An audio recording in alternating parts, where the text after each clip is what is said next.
Buenos días, soy el doctor Ricardo Calle. El día de hoy les voy a hablar sobre lo que es parte de lo que es aterosclerosis, lo que es control lipídico, también lo que son los métodos de evaluación, los métodos de examinación y también cómo yo debo hacer la parte del control lipídico y cómo debo hacer la parte de la intensidad del control terapéutico en el paciente con aterosclerosis, con enfermedad arterial periférica o con enfermedad coronaria.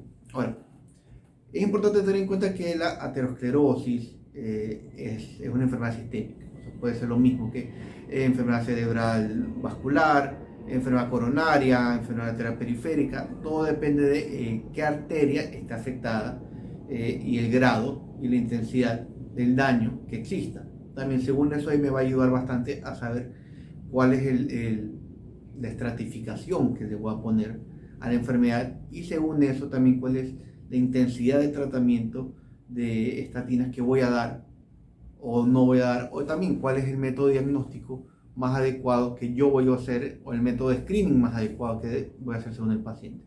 Ahora, para tener en cuenta, yo puedo estratificar al paciente para terapia estatínica con estatínicas en lo que es bajo riesgo, riesgo moderado, riesgo alto, riesgo muy alto y riesgo extremo.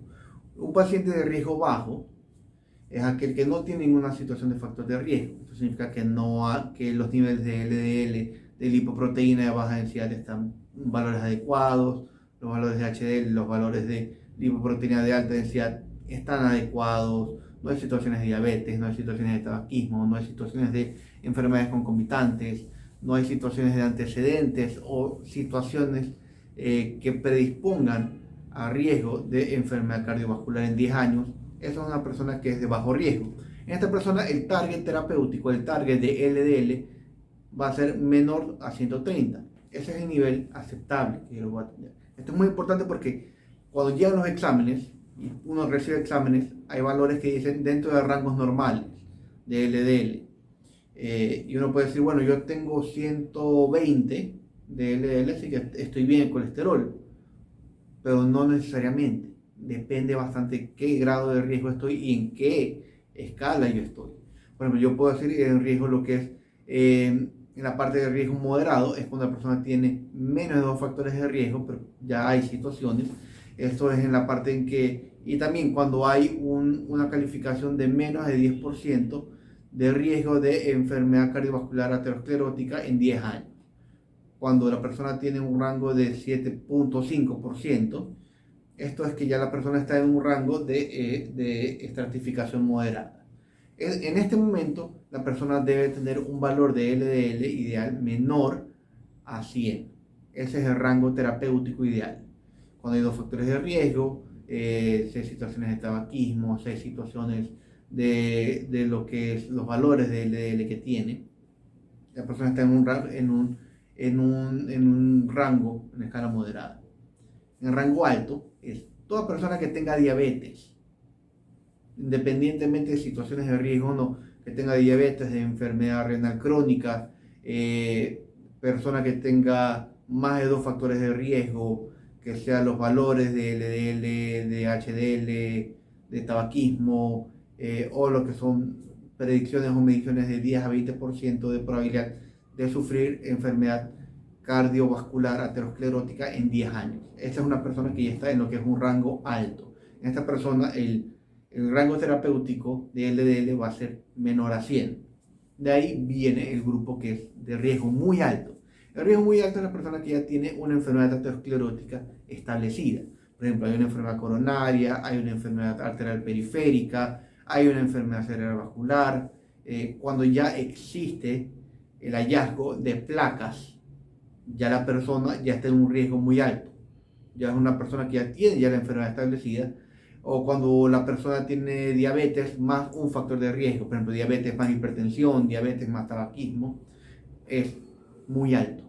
En este caso, el rango terapéutico de LDL siempre y el target tiene que ser menos de 70. Y está el caso de lo que es el riesgo extremo.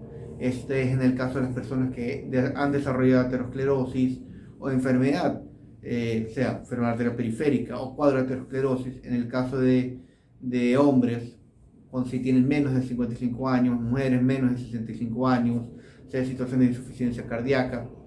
Estos son casos en los que se ve que la intensidad de tratamiento estatínico es extremo. O sea, el rango terapéutico adecuado que la persona tiene que tener de LDL es menor a 55. ¿Cómo yo lo voy a lograr? Es con las distintas drogas o los distintos medicamentos que se utilizan. Básicamente yo puedo usar estatinas de baja intensidad, o sea, estatinas de intensidad moderada o intensidad alta. Puede ser simvastatina, atorvastatina, rosuvastatina, dependiendo también de la cantidad y la concentración. Según eso yo sé qué nivel de estatina o cuál es el nivel de control lipídico que el paciente necesita y cuál es el rango que él debe estar. Ahora, en los screenings y en las valoraciones, primariamente siempre se tiene lo que es ecografía, ultrasonido, si se sospecha enfermedad arterial periférica, miembros inferiores, miembros superiores, lo que es ecografía Doppler vascular, lo que es carótida, si se sospecha lo que es enfermedad cerebral vascular, pero también está lo que son las angiotomografías.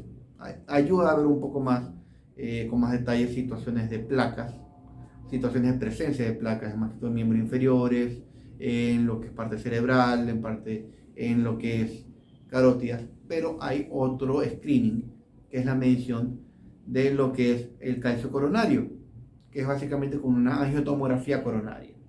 Esto aplica bastante en personas que estén en un riesgo de sufrir a 10 años de aterosclerosis de entre 7 a 20%, una persona que no hay un diagnóstico claro todavía de aterosclerosis, pero hay unas situaciones de riesgo, y ayuda bastante para un screening. Esto me ayuda bastante para ver la cantidad de depósitos de calcio y ateromas o presencia de placas a nivel de lo que es arterias coronarias, para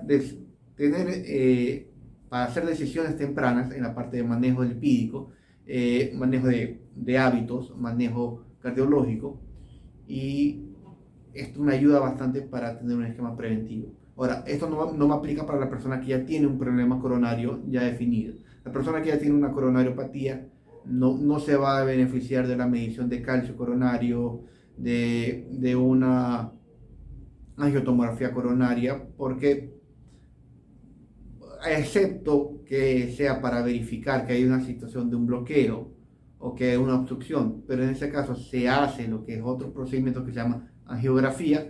En estos casos no hay un mayor beneficio. El beneficio de la angiotomografía coronaria y la medición del calcio coronario está más que todo para ver un valor predictivo de formación de placas a nivel coronario y de enfermedad coronaria. En este es el caso que ayuda estos estudios. Y es importante tener en cuenta siempre la intensidad del valor y la intensidad del tratamiento estatínico, y también además los otros medicamentos que me pueden estar impidiendo que yo llegue a los targets terapéuticos que yo quiero. Por ejemplo, los que son estrógenos, progestógenos, testosterona, beta bloqueantes, muchos medicamentos que intervienen en el perfil lipídico que también me pueden estar interfiriendo en que yo llegue a lo que son targets terapéuticos. Es importante tener en cuenta todo esto aquí. Es importante definir cuál es el perfil lipídico adecuado, individualizado para cada persona, porque no hay un nivel que es normalizado para todos. Todo depende de qué situaciones de riesgo está, qué situaciones adicionales tiene la persona. Así que es importante recordar esto siempre en el manejo de la parte de lo que es aterosclerosis, enfermedad arterial periférica, y lo que es la hiperlipidemia, que es muy frecuente, y muchas veces hay casos en que hay personas que no están completamente, que no tienen un tratamiento adecuado o tiempo adecuado, o no se ven otros factores también, que por ejemplo medición de lipoproteína o perfil genético que podría predisponer a la persona a tener cuadros de hiperlipidemia que no responda adecuadamente a lo que es medicación de moderada intensidad. Si les gustó el video, si les agradó el video, recuerden poner like, recuerden suscribirse al canal, agradeciendo bastante a las personas que se han suscrito, porque ayudan a crecer bastante el canal para difundir todo lo que es información médica, personal médico y personal no médico. Y también si desean que hable de cualquier otro tema, sea de medicina interna, de toxicología clínica y también de sustancias de abuso, No duden en dejar un comentario, pueden escribirme y tocaré el tema con bastante gusto. Así que, sin más, me despido. Muchísimas gracias.